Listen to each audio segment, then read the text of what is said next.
So we're going to get tactical on structure. We're going to go through the approval math, and we're going to go over how to talk to sellers so your offer wins without you overpaying. This is the Epic Real Estate Podcast. Contrarian takes on money, housing, and policy without the guru nonsense. Let's go, let's go, let's go, let's go, let's go.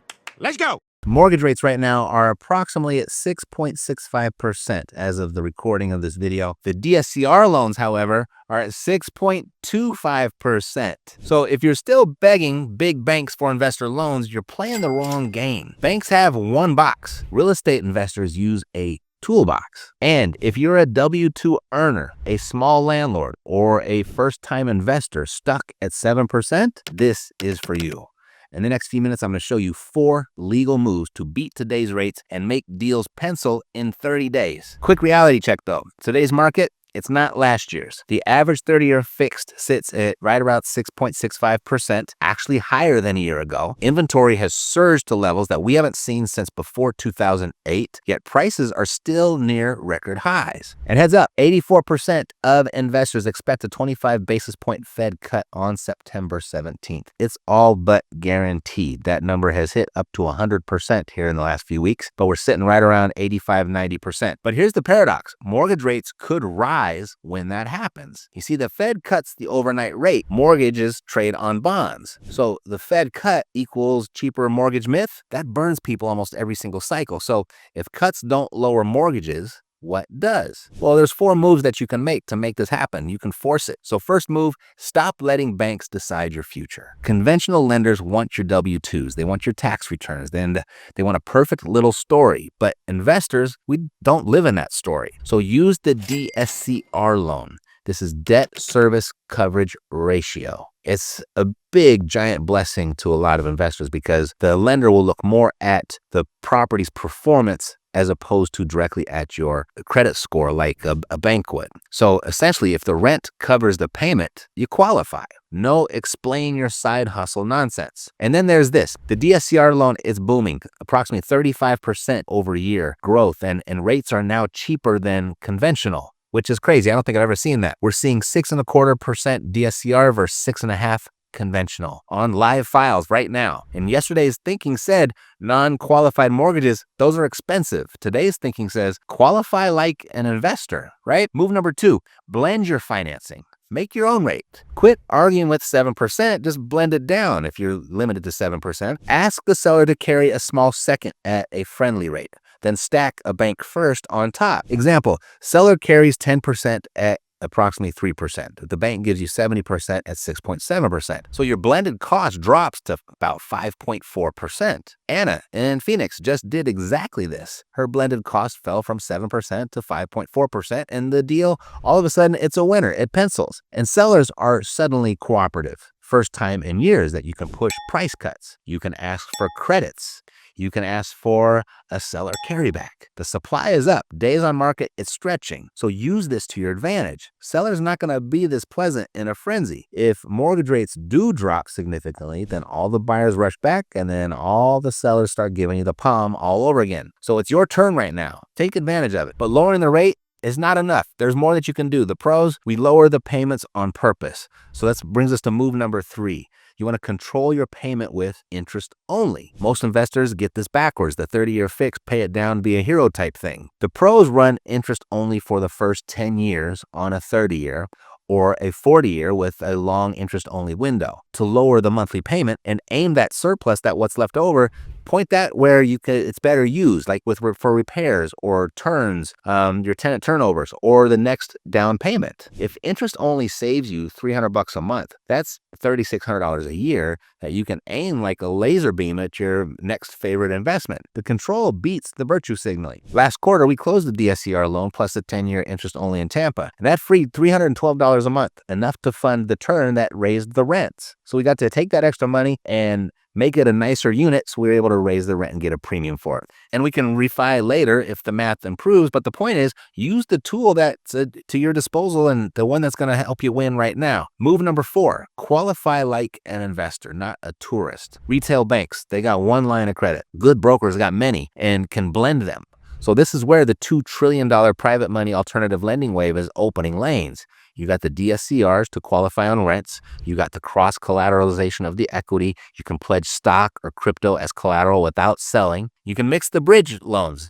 You can do a DSCR takeout when a property needs work. I mean, we've closed files just like this, the DSCR plus seller carry plus interest only. It saves clients thousands. Quick warnings though, because risk hasn't left the room. There's a lot of cool and exciting things that you can do right now that you haven't been able to do for a while, but there's still risk involved. Understand that the Fed cut does not necessarily equal cheaper mortgages. September odds are about 84% as of right this very second. It changes all the time. But if bonds don't like the data, the 30-year rates can actually rise on cut day. Then short-term rentals. Joshua Tree and Palm Springs in California saw documented crashes. A bunch of short sales out there right now. In Vegas and Los Angeles are tightening permits. So if your short-term rental only pencils at last year's peak nightly rate, that's not a plan. You want to buy so that the long-term rent still covers debt. You want your properties to still perform if you had a traditional long-term tenant in place. The short-term rental upside, that's the bonus. It's no longer the plan. Be careful. And then the influence filter. It's really funny how this is circulating through the lender ethos. Nothing I've ever really experienced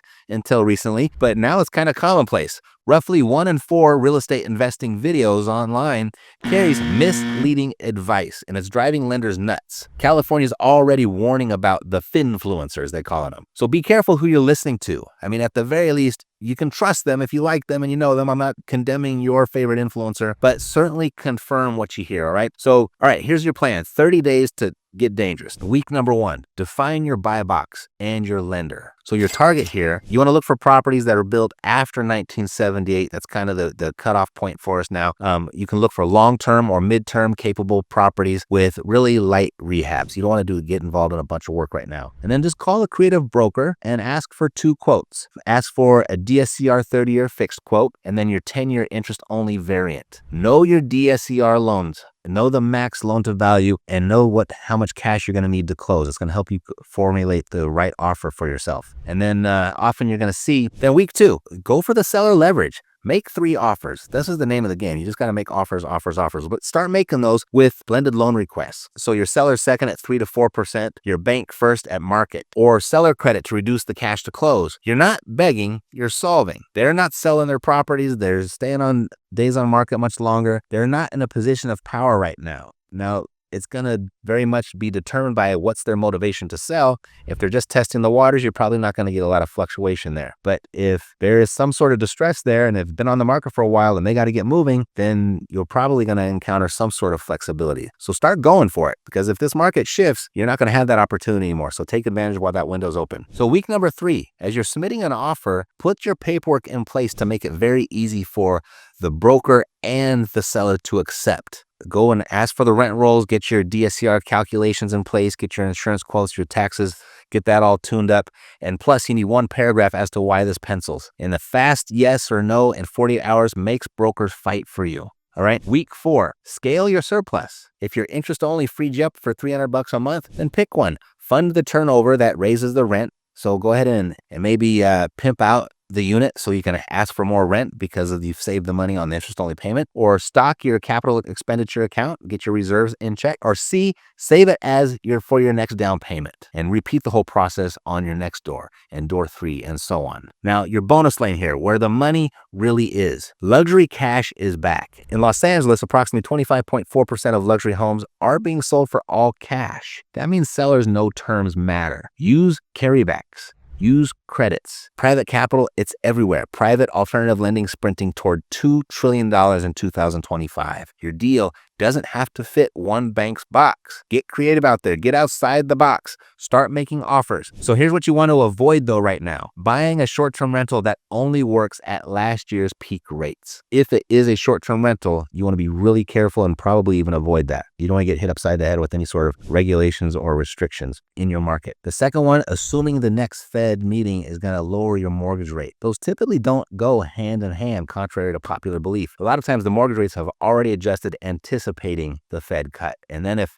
the Fed doesn't cut or it goes the other direction, you see those mortgages spike, but you typically don't see them drop on cut day. And then third one will be paying full price with a small down payment, because some guru said don't put anything more down than 10%. So if you're not under market, then you're playing a really dangerous game. So either negotiate a discount or make sure you got enough cash down to give you a little bit of room there, okay? Bottom line, don't beg a bank, build the deal, create it, engineer it. Banks sell one lane, investors build highways. Use the DSCR loans, take advantage of those. They're cheaper right now. I've never seen that before. Blend your rate. Run interest only with intent and qualify like a pro, like a real investor. That's how you beat the bank's box and still sleep at night. So how do you pull all of this off yourself, right? Easier said than done, Matt. Well, after the break, I'm going to bring on two lenders who live this daily. Their team is known for these DSCR files where rates rival conventional loans. They've got the 10-year interest-only builds, they've got the seller second-friendly first, and even pledging stock as support on jumbo deals without selling a single share. So we're going to get tactical on structure, we're going to go through the approval math, and we're going to go over how to talk to sellers so your offer wins without you overpaying. By the time mainstream media reports the truth, it's already too late. That's why we built the Shadow Capital Brief, to decode money, housing, and policy before everyone else. Subscribe today, shadowcapitalbrief.com. All right, back to the show. All right, our guest today is the co-founder and COO of Convoy Home Loans, a mortgage broker specializing in creative financing for real estate investors. So please help me welcome to the show, Mr. Jonathan Yu. Welcome to the Epic Real Estate Investing Show. Hey, Eston, who's the other owner and founder of Convoy. Very good. As well. Yep. Awesome. I didn't have your notes here, Dustin, so nice to meet you. No worries, no worries. What do you do there, Dustin? Me and John started Convoy Home Loans, 5 years ago, and together we've, made a nice company grow from basically the two of us to 50 now, and like you nailed, specializing in creative financing, mainly investor or investment property financing solely in like luxury real estate here in Los Angeles. That's awesome. Congratulations on helping everybody get done over $1 billion in deals and earning recognition as one of the top investors in the whole country, or top lenders to investors. Yeah, nice. Certainly. That's awesome. In just 5 years, congrats. I work with a lot of investors, and money is always like the big mystery to them. Like, where am I going to get the money to invest in real estate? I don't have any money. How am I do this? They think they have got to go into Bank of America. They got to go to Wells Fargo and apply and go through that whole thing. But what's the big misconception, or rather, what's the number one thing most people get wrong about how real estate financing works for investors? I think the biggest lie that the banks have told us forever is that there's only one way to do it, right? And that way that has been described has been the typical conventional way, where it's a bank or a Fannie Mae or Freddie Mac, or if you go to a local bank and then they finance you, they'll finance you on like a 20-year AM and then your cash flow sucks, or they'll finance you on a 5-year fix and you have to refinance every 5 years, right? So I think there's a lot of limitations in the archaic industry of real mortgages, and where we really came in and stepped up when we first started the company 5 years ago. We were actually one of the first brokers to bring DSCR to market to the residential world, and that has since been growing into other types of non-QM financing, whether it be cross collateralizations or asset utilizations, all those different things to be able to finance real estate better. Got it. So you being brokers, that you have got multiple sources for money then, right? Is that how that works? Yeah. We, do a lot of brokering, but we also do a lot of own correspondent where we'll fund it off our own warehouse line and can obviously pass on less to the consumer, aka cheaper rates and cheaper costs when we fund it off of our own warehouse line. So depending where it is, the property type, the loan amount size, like we got answers for everything. Oh, cool. Maybe you can give me an answer for this. What's the warehouse line? What is that? So basically it's it's a big credit line that a lot of lenders have that allow you to package up loans and sell it on the secondary market and fund the loans. So a lot of our loans, whether we work at it, on the broker side or the correspondent side, because we're kind of a hybrid model, depending on the risk of the loan, right? So if it's a seemingly more risky loan, we probably won't fund it on our line because we don't want to be held left with bag. But if it's a less risky deal, we will fund it on our line and then kind of hold it out so that we have a little more control of the closing, and then we package it up and then be able to present it out to Wall Street. Got it. So you kind of make the loan and maybe kind of flip it before you ever actually fund it. Is that kind of how it works? In a way, to put it simply, yeah, that's the simplest way to put it. Got it. All right. I think I get that now. So you and Dustin, you launched Convoy Home Loans to serve investors when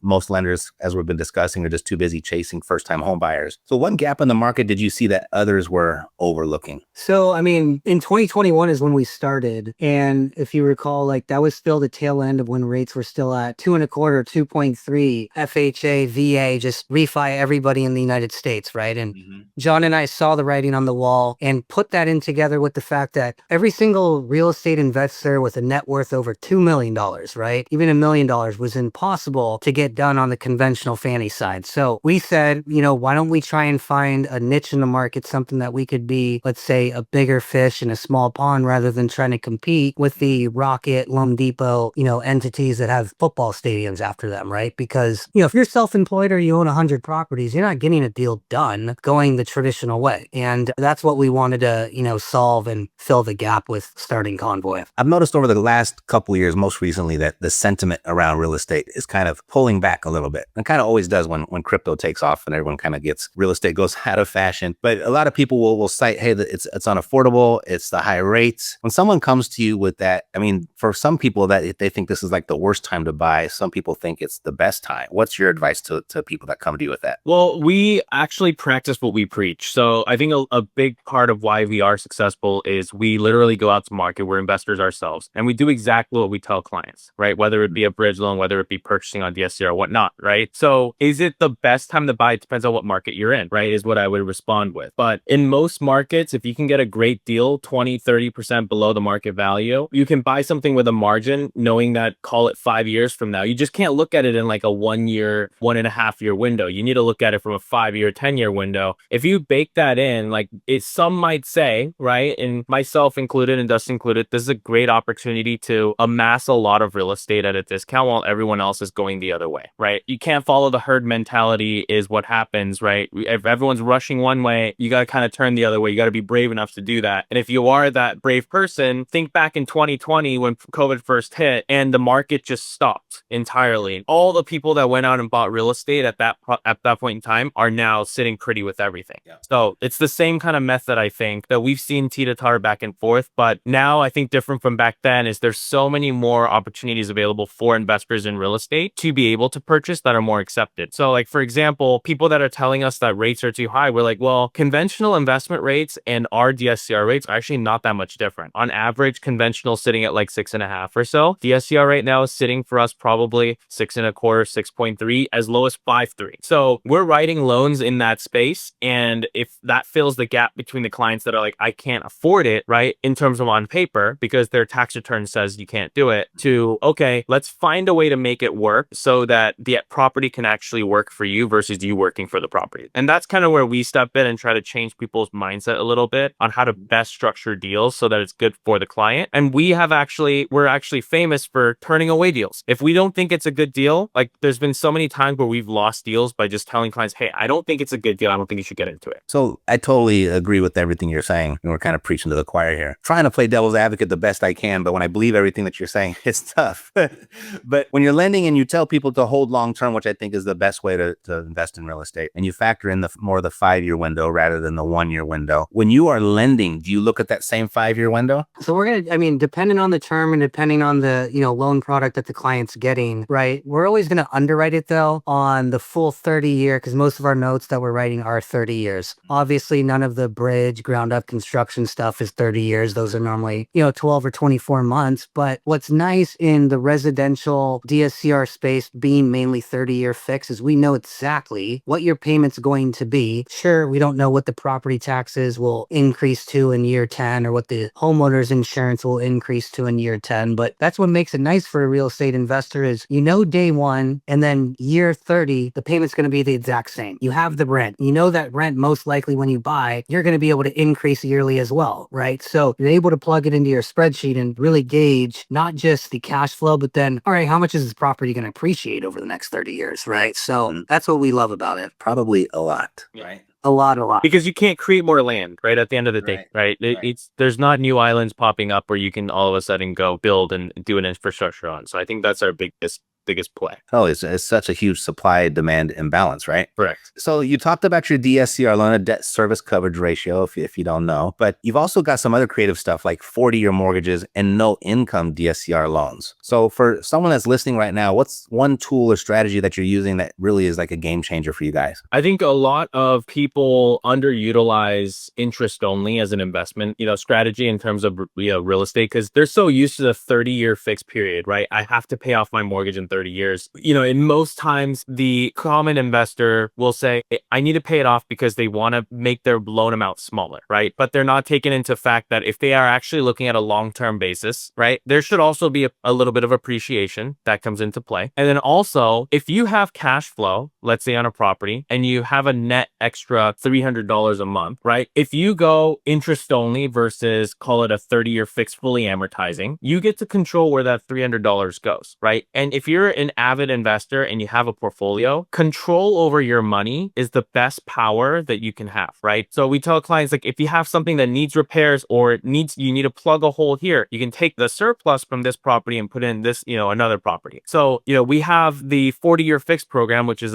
it's 10-year interest only, 30-year fully amortizing for someone that really wants to go all the way, or a 40-year fixed fully amortizing. But the most popular program to this day has probably been our 10-year interest only with 20-year fully amortizing. So a 30-year fixed total, because that gives you a 10-year window where if you want to, let's say you're getting into a deal at 6.375, your interest only payment on that 6.375, let's say, is smaller than your principal and interest payment if you did a fully amortizing payment by like $300, like I said, right? Then you can take the $3,600 per year and plug that into another property that might need a little bit of touch up or a little bit of help. Or you can even leave that $300 for any extra surplus that you might need on the property while writing off your interest, right? Because people always forget that one of the biggest line item write-offs that they have when you own real estate is mortgage interest write-offs plus your depreciation. You add those two together and you're able to offset the income you're making. So that's kind of, I think, the biggest misconception and pull that a lot of investors have, thinking that they have to go 30-year fixed and that's the best way. When in reality, a lot of times, if your loan amount is a sizable loan amount, by sizable, I mean at least 250 or higher, 250,000 or higher on the loan amount, like you're going to save a few $100s going interest only, and you can move that around wherever you need, right? And that, again, control over your dollar is probably the most important thing. Got it. So at the end of that 10-year interest only period, or the next, is in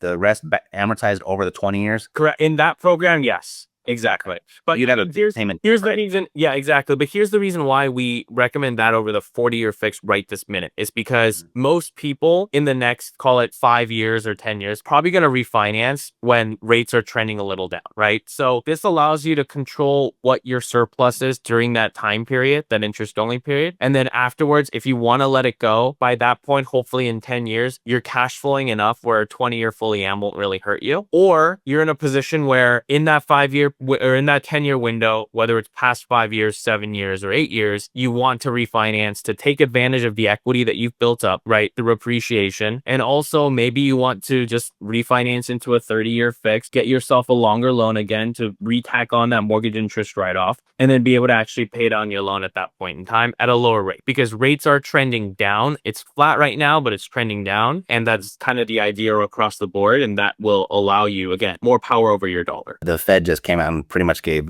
thumbs up that we're going to have at least a couple cuts this year, and it'll probably drive all the way through 2026, as I'm thinking. And then the whole money printer turns on and all that stuff, and then assets are just going to go through the roof, and real estate being one of those assets. You guys see it the same way? Yeah, there's two sides that we always address, and we get asked this question 20 times a day from all the different clients we speak to. But ultimately, the 2 points I want to touch on is, yes, best believe the markets know that already built into the rate sheets for mortgages, right? So what I keep, and John keeps explaining, is that, look, when September comes, there's a lot of people on the sidelines that are waiting till September rate cut, right? There's more risk for mortgage rates in September during the Fed meeting. There's more risk for mortgage rates to go up than to go down. Because if the Feds cut rates, mortgage rates will stay the exact same. If they don't cut, mortgage rates are going to go up 0.5%. What's nice to know about the fact that you brought up is going into 2026, right? If we continue this trend, then we'll continue to see rates go down. But for right now, we're in like a 1-2 month snapshot to see by the end of the year, is Powell going to say something new? Is Trump going to kick another Fed chair out? What's going to happen? That's still uncertain, but it's nice to finally see some action that's going towards, all right, mortgage rates and the federal fund rates should be lower in 2026. Yeah, I mean, I'm clear on how the Fed rate will impact mortgages and everything. I was looking really more of like the interest only thing. There's probably so much appreciation anticipated that it wouldn't matter really at all, is what I was thinking. I just saw an interesting stat yesterday that it said anytime that they've made a Fed rate cut when the S&P was within 2% of an all-time high, there's a 100% chance within 12 months you'll have at least a 14% increase. Do you follow me there? On assets. On assets, yeah. And I was like 100% of the time. Like it's never been an exception. Now, there's always like you could say, hey, this time will be different. Who knows? But it's like I'm kind of in the mindset when I saw it, I was like, wow, I guess we have to get as many assets as we possibly can, and real estate certainly being one of those. Super. So, when you look at today's headlines, speaking of that, what's the biggest market risk out there that real estate investors seem to be ignoring, or is there one? I think the biggest risk is following the news, right? And getting your data from the news in terms of rates fell, right? Because there was a bunch of news articles written last week about how rates fell, right? After the Feds talked and whatnot. But actually, rates got a little worse last week, right? Mm-hmm. And people were very confused at the fact that why did rates fall? Or supposedly they're supposed to fall, but why did mortgage rates go up? So we always try to paint the picture that and give the understanding that the federal funds rate, which is overnight bank-to-bank lending, is not the mortgage rates, right? And I think a lot of investors get so lost in the sauce of following the media, following the news, and all these social media influencers that you've probably seen to go online, always saying that rates are going to be 3.5% by the end of the year. I promise you that, right? Mm-hmm. And all these investors, obviously, like they follow these people too. And if you're seen as an icon, they're going to want to kind of listen to them and follow suit. Same thing with the media. And I think that's the biggest risk that a lot of investors take, of not doing the work today and waiting till rates fall. They ain't going to 3.5%. You guys think that? No. Okay. I haven't heard a number that low in a while. Yeah. So, well, on the flip side, what's the big opportunity in real estate or lending that you feel, the smart investors should be chasing right now, but most aren't? Well, kind of what John spoke about at the beginning is that there's a lot, and I would say majority of the people are saying that right now is not the best time to buy. So if you can take that advantage and obviously have less competition right now and really turn into, when you go to negotiate for a property, having the seller cover, some of the closing costs, maybe dropping the price to 30,000 less, or even doing a seller carryback, seller finance deal where you can mix in the seller's going to carry, let's say a 5-year note at 3%, and you'll get a bank note at 7%, and then your blended rate is now 4.5 or something, right? Mm-hmm. Seller won't do that in 2 years when it turns into a seller's market, right? Yeah. So taking advantage of those deals and being able to scoop that up while you can is, what I would say is the smarter or more experienced investors are for sure taking advantage that the new investors aren't right now. Yeah, sellers will be assholes again, right? Right now, I've had some of the most pleasant phone calls I've had in a very long time with sellers now. It's funny how that changes, especially real estate agents. They get nasty too. So when we're talking about the difference between broker and bank, what is the reason that someone like yourself can lend when a bank will say no? Why does that happen? Yeah, because the bank has one line to fund off of, right? It has to fit in their box. If it doesn't fit in their little box in line, then they can't get creative enough because they are restricted by the institution to lend beyond that box. For us, we have, imagine, 1 million lines. So now if it doesn't fit this little line within the lines here, then we can move it to this line. But if it blends between two lines, we can mix the two together and make it work, right? So I think that's kind of the biggest differentiator of why we can lend when banks can't, is because we have so many different options. And on top of that, a lot of our buyers, and this is no secret for non-conventional type loans, are insurance companies, Wall Street hedge funds, just Wall Street in general. And those are the buyers for these loans. And they are able and wanting to take a little more risk for a little bit of higher return. And they offer the option for us to be able to lend on, let's say, a blend of, you want to use, your 20 million in Bitcoin as an asset to be used to count as income, not really taking out the Bitcoin, but using that as income to buy, let's say, a piece of real estate, right? So you divide the 20 million by however many months, use that as income. Or you just went crazy on stocks, as everything's at an all-time high. They have 50 million in stocks. You take that 50 million, you don't need to sell anything, touch anything, pledge anything. You can use that as the income to qualify for a loan. Or what we've done recently that was kind of crazy is a client they were buying a $15 million house to live in. They brought in 10% cash, and then they pledged, X amount of dollars in, Tesla stock, put it in the house, and then only had to bring in 10% cash, and they were never going to sell the Tesla. So they said, okay, we're just going to put that in there and leave that as a little bit of a buffer to allow the lender to write on the loan. So stuff like that, where beyond just the SCR loans and just the bank lines, we can blend multiple things together to make deals work. Nice. So like in that Tesla stock example, is that attached to the house some way, or is that just a qualification mechanism? Yeah, it's not attached to the house. That deal that we did, it was essentially moving the Tesla stock. It was pledged from his current brokerage to the lender's brokerage account, right? So it was used as collateral, and that's what offset the down payment required, because it was like a $15 million purchase, and most of the times on a $15 million deal, you're putting minimum 40 down, 40%, right? Which is going to be $6 million. But instead of the client needing to put $6 million down because he didn't want to liquidate the Tesla stock, he was like, here, I'll pledge $4.5 million worth of Tesla. I'll let you sit it in your brokerage account, and I'll put $1.5 million in cash down. Like, no bank's ever going to do that, right? That's not in their guidelines. So that's the type of stuff that we can do that sets us apart from just your typical Chase Bank, mortgage product. That's really cool. I never heard of that before. When you say pledge, where's the benefit by that money being in, or those stock being in the lender's brokerage? Do they get the interest from it, or they get the service fees, or they have no interest from it? It's just the collateral now, because right, they now have, if something went south or if something went wrong, it's technically that $4.5 million that we're talking about pledge from Tesla. They could take that, right? If he wasn't making the payments, if he wasn't able to service the loan. Obviously, this guy hasn't had a problem.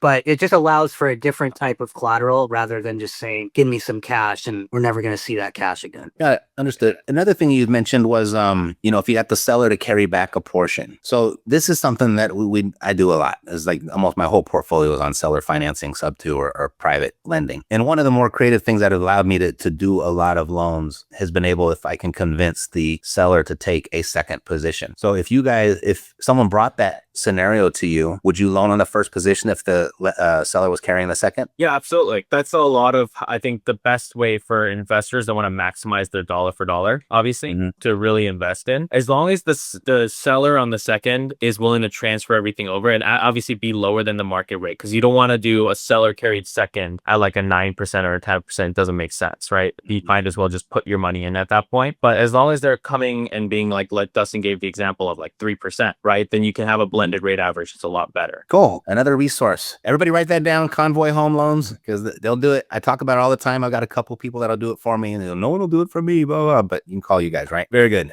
So what's a piece of advice that you hear in the real estate or lending world that you just think is flat out wrong? That's flat out wrong. That's a good one. You have one off the top of your head from influencers? I think a big one is like that you should be putting as little down as possible on a leverage sense, that you should maximize as much loan as possible. A lot of times it's true with a nuance, right? A lot of people take that and say, I want to buy this property at market price with 10 to 15% down. Can you make it happen? And a lot of times I'm like, I don't really want to, right? For you, because it's not a good deal at that point, because all you're doing is, if there's a little swing in the market, you're just building yourself negative equity. But if you told me, I want to buy this property with 10 to 15% down and the price is actually 20% off of the market, then I'd say, okay, that's interesting. That's a good deal. That's a smart deal, right? I think influencers love to like generalize it and say, you should only be able to buy, you should be buying with 10% down or 15% down. And this is how you can do it. But then you end up with and we've seen it before, you end up with a whole book of properties in someone's books where they come and they say, hey, can you guys help me refinance? I'm like, this one's at 95% loan to value. This one's at 90% loan to value. This one's at 110% loan to value,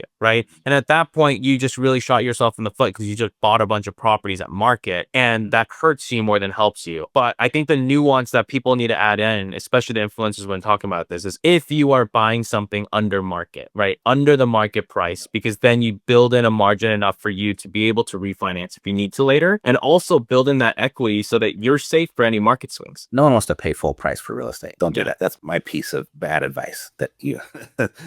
Cool. So if you had to bet your own money on one big shift coming in the real estate market or even in the lending space in the next 12 months, what would that be? This just came off the top of my head. I don't know why or how, but it's always the best. The first thought's the best one. Yeah. So what's also been really popular over the last 4 years and 5 years basically are, short-term rental properties, right? And this was the hottest thing on the block. It was the easiest thing 5 years ago. Everybody that bought them had, a lot less competition, a lot less regulation. And I'm talking about, laws in certain states and cities and big metropolitan areas that ultimately you need to be cautious. And I'll say it right now, because on the back end, don't get me wrong, there's still a lot of successful short-term rental operators, right? But those that are getting into it as their first time because they've seen all of the, success stories from their influencers that they follow, the lending landscape for short-term rentals are changing as well. It used to be a whole lot easier for us to get a deal done 3 years ago, 2 years ago, 1 year ago than it is now. And we'll tell you why. Wall Street sees this. Wall Streets are the one,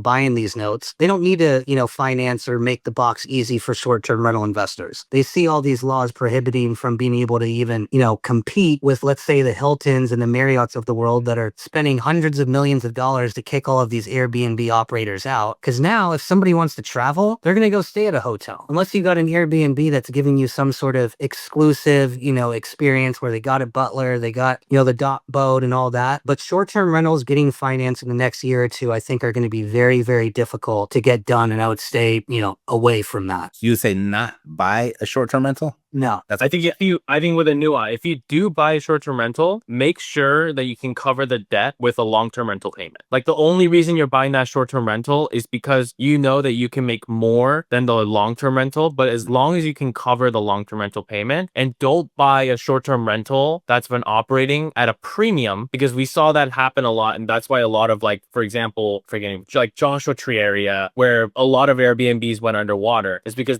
everyone started buying with a certain premium on top of it, knowing it was a performing Airbnb, and those people are losing out. So just make sure you're doing your due diligence, buy it, like you would with the normal buy box, and make sure that it works on a long-term rental, because if short-term rental falls apart, you can always pivot over and make it a stabilized long-term rental. I think that's great advice. So make sure it cash flows under traditional means. Exactly. And then if you can get the short term, then that's a big win. Exactly. So people are losing out in Joshua Tree? Yeah, I mean, big time. Palm Springs, Joshua Tree, like those areas.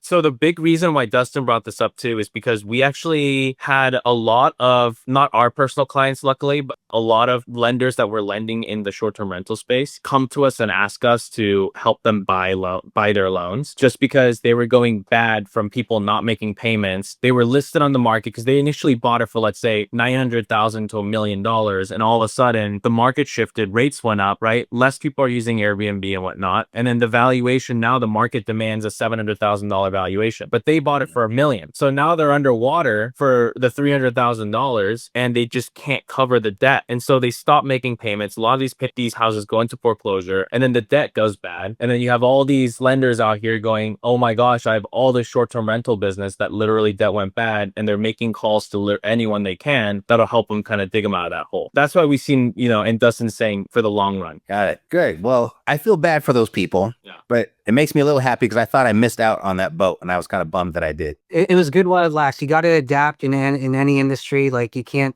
base all of your future success off of what happened in the past, because markets change and businesses change. And obviously this short-term rental kind of 5-year window we had opportunity, I think, has passed. Yeah. So is public behavior changed too? Or people just not staying in short-term rentals? I think so. I think a lot of people, I think hotels especially have, like Dustin said, been lobbying against short-term rentals, and the number of short-term rentals on the market has shrunk a lot, I think, right?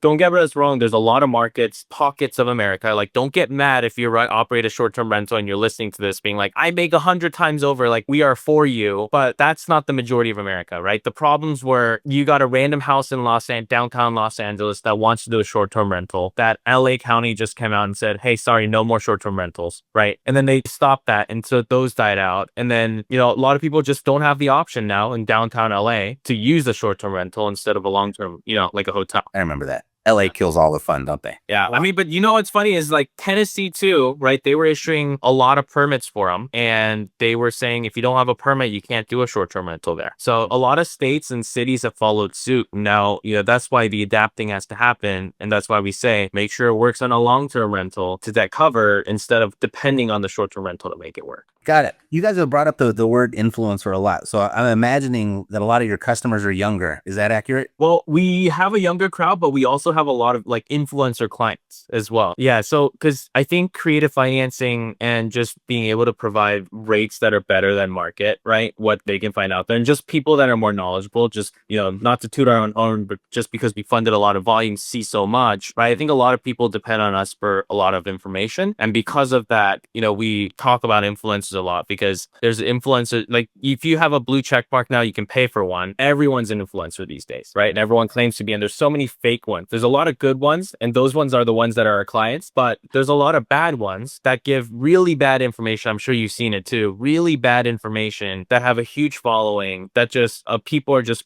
kind of getting behind. So those are the ones that we are trying to call out and say, hey, don't be in that space, don't be in that line. But if you're a good influencer, there's a lot of good influencers out there, especially in the real estate space, that I think pushing the right products and helping people get to the right solution. That's so funny. You guys are younger, so you guys are dealing with a different scenario. But 10 years ago, 20 years ago, that wasn't a part of the landscape. You know what I mean? That's really funny. Super. So what's the ideal situation for somebody that wants to call you up and ask you for some money? What, like, do they do that in advance before getting the deal? Do they have to get under contract first? Is there any pre-work they do, or you guys are not going to talk to them until they actually have the deal? What's your favorite way to go about that? Yeah, we'll speak to anybody interested in, trying to invest in real estate, whether it's a purchase or refi or building a new, townhome development, etc. Anybody trying to reach out, you can go to our website, convoyhomeloans.com, or you can email us at info@convoyhomeloans.com. Got it. Everyone's got an employee and an info. So what was the thing I was going to say? Is it a smart strategy to call up a lender and maybe to say, okay, what numbers do I have to hit? And then I'll bring you the deal. Does that make a lot of sense? Or that's so much of a moving target that maybe it's a waste of time? No, I think it's a very smart idea, right? Because if you're asking that question, you already have a bit of a buy box, right? You already kind of know what you're looking at. Most people that ask that question already in the market, running numbers, and all they're wanting to find out is what specifically metric wise do I need to be at? What debt coverage do I want to be at? That kind of thing, where they're already doing their own numbers. I think if you come and ask, what market should I buy in? Then that's going to be more of a question of you should probably talk to a real estate agent or someone else prior to getting to us. Yeah, I think that's a really good strategy, I think, because you can kind of position the lender as the bad cop, right? You go, Mr. Seller, I'd love to buy your house, but this is all that they're going to give me. So you can take this, or we can get creative with the balance, whatever it may be. Anyway, it's been a pleasure, guys. I really appreciate it. And so if anyone wants to get in touch with you, they go to convoyhomeloans.com. Is that right? Yes, sir. And then your assistant info@convoyhomeloans.com will answer any emails over there, right? Exactly. Awesome. Yep. Well, thanks, partners. You all be good. And let's stay in touch and do this again. Thank you. Thanks, Matt. Okay. Take care.